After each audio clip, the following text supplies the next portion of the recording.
As odd as it might sound, when I was a little kid, we're talking 5 or 6 years old, if there was one thing I loved just as much, if not more so than video games, it was horror movies.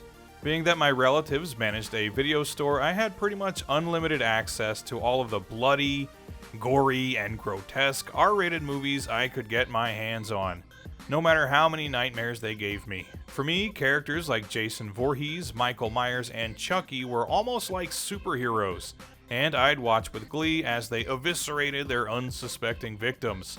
But for me, the absolute king of the horror movies was Freddy Krueger. Bon appetit, bitch! The child-murdering, one-line-spitting dream demon was my absolute favorite slasher, and I watched all of the Nightmare on Elm Street movies many times over. And I was even a fan of Freddy's Nightmares, the anthology horror series hosted by the man himself, which, by the way, is still an awesome show. Hey, Mary, ever had a man in your bed before? Don't worry, I'll be real gentle. So, considering I was such a big fan and I'd play any video game I could get my hands on, I was shocked when about 15 years ago I learned that there was actually a Nightmare on Elm Street NES game that I'd never heard of before. I'd recently started watching YouTube videos created by a guy calling himself the Angry Video Game Nerd, and he ripped this game apart in much the same way Freddy would rip apart his victims. The hell with that damn shit. The hell with that damn fucking shit. The hell with that goddamn motherfucking bullshit. Relax. He lambasted the gameplay, visuals, and sound design and concluded that Nightmare on Elm Street on the NES is a nigh unplayable bag of 8-bit dog shit.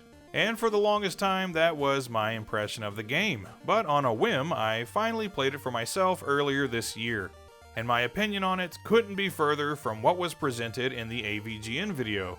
I realize now that was less of a review and more of a skit, because if one is being objective, it's hard to argue that Nightmare on Elm Street isn't a good game.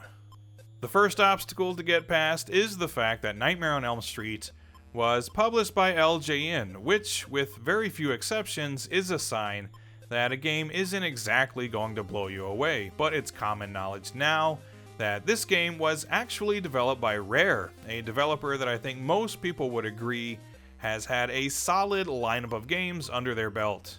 True, this is before they'd become a household name with games like DK Country, Killer Instinct, and GoldenEye. But in 1990, the year Nightmare on Elm Street was released, they'd already given us titles like RC Pro-Am, Captain Skyhawk, Snake Rattle and Roll, and Battletoads less than a year later, so they'd already established a track record of creating quality games.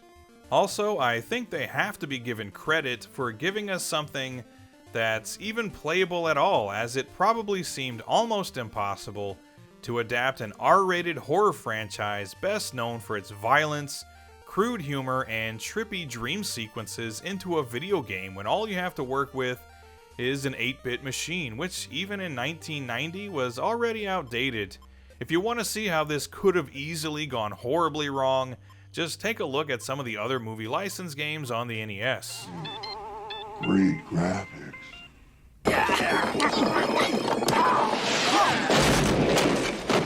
Considering the source material, I think Rare made the right move by turning Nightmare on Elm Street into a side-scrolling platformer featuring Freddy Krueger as your primary antagonist, and giving you a bunch of horror movie tropes like zombies, bats, and giant spiders as regular enemies to contend with. I personally like to imagine that Freddy is using his demonic powers to influence creatures in the real world to attack our hero, a nameless guy in a tank top, in an effort to prevent him from gathering all of Freddy's bones and destroying them, thus destroying Freddy himself, which is the ultimate goal of the game. Being dead wasn't a problem, but being forgot, now that's a bitch! Of course, when you enter the dream world, the enemies become more supernatural in nature, and a lot of them even take on the visage of the Springwood slasher himself. At the start of the game, you're presented with a whole bunch of different houses that you can enter, but they can only be entered in a certain order, which is randomized on each playthrough. Welcome to my world, bitch. And after clearing them, the remaining 4 areas, those being the junkyard, the cemetery, the hospital, and the high school, are all played in sequential order.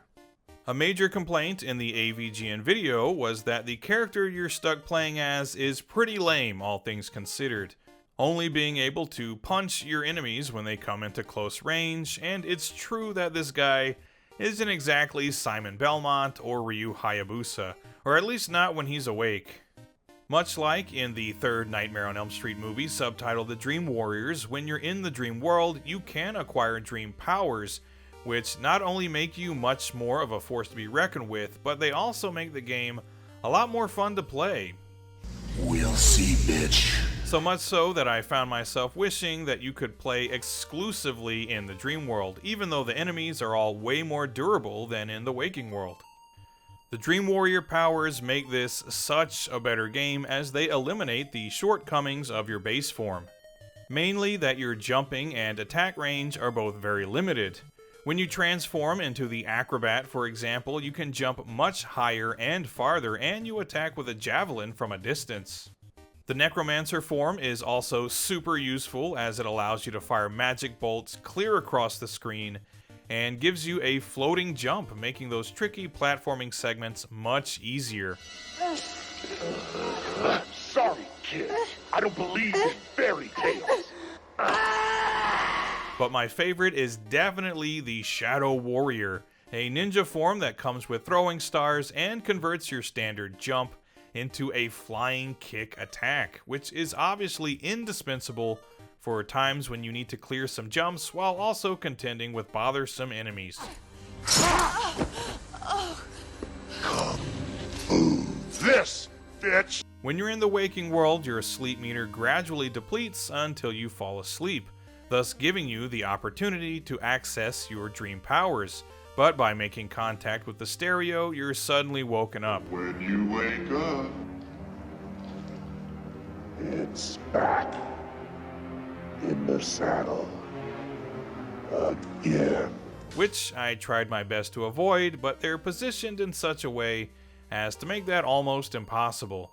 So you go into all of the various houses and other buildings, collect all of Freddy's bones in each one, and head to the end of the stage for a boss battle with some different iteration of Freddy, whether that be his trademark glove, a ghost version of himself, or his disembodied head that spits tongues out at you, which I thought was a nice touch. Freddy, after all, being quite liberal with the use of his tongue across his various movies. I'm your boyfriend now, Nancy.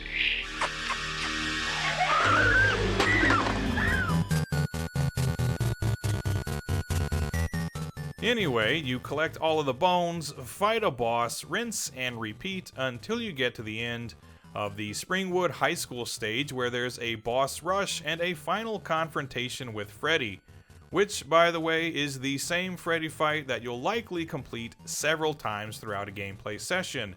And this is honestly the most disappointing thing about the game. I was hoping for a fight with Super Freddy or something like that, but instead, it's pretty anticlimactic. That aside though, the gameplay in Nightmare on Elm Street is pretty solid, and I had a lot of fun with it. And that's just the single player mode. There's also multiplayer for up to 4 people, which I still haven't tried yet, but I imagine it's a good bit of fun. At the very least, this game isn't nearly as bad as it was made out to be in the AVGN video. But then again, it wouldn't have been nearly as entertaining if the character was playing a game that he actually enjoyed. Kinda like this video.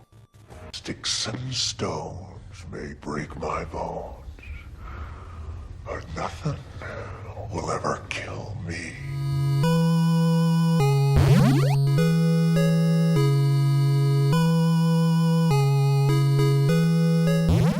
Before we wrap things up, I would be remiss if I didn't comment on the visuals and sound design, as they're kind of a mixed bag, or at least the graphics are.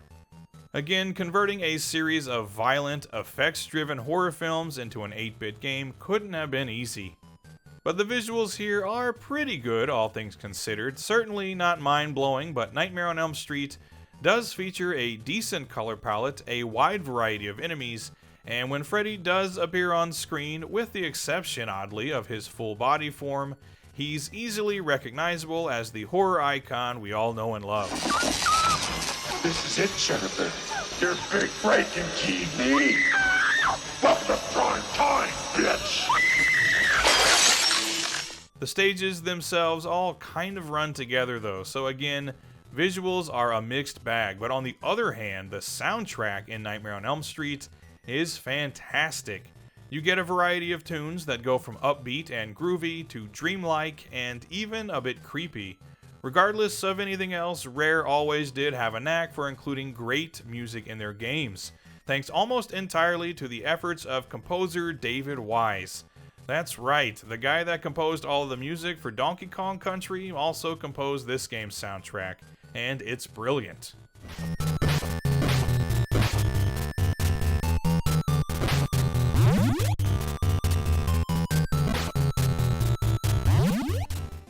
So that's it. Despite the hardware limitations and being branded with the Rainbow of Death, A Nightmare on Elm Street on the NES is an all-around solid game.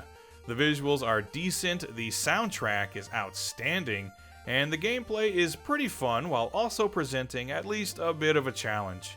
In fact, I'll go one step further and say that this is one of my favorite movie license games on the NES, which I know isn't saying much, but hey, they can't all be Batman. If you've always avoided this game because you were certain it's terrible, rest assured it isn't. NES Nightmare on Elm Street gets my official Mad Panic seal of quality, because it's pretty damn awesome. Who's next? You? Or maybe you?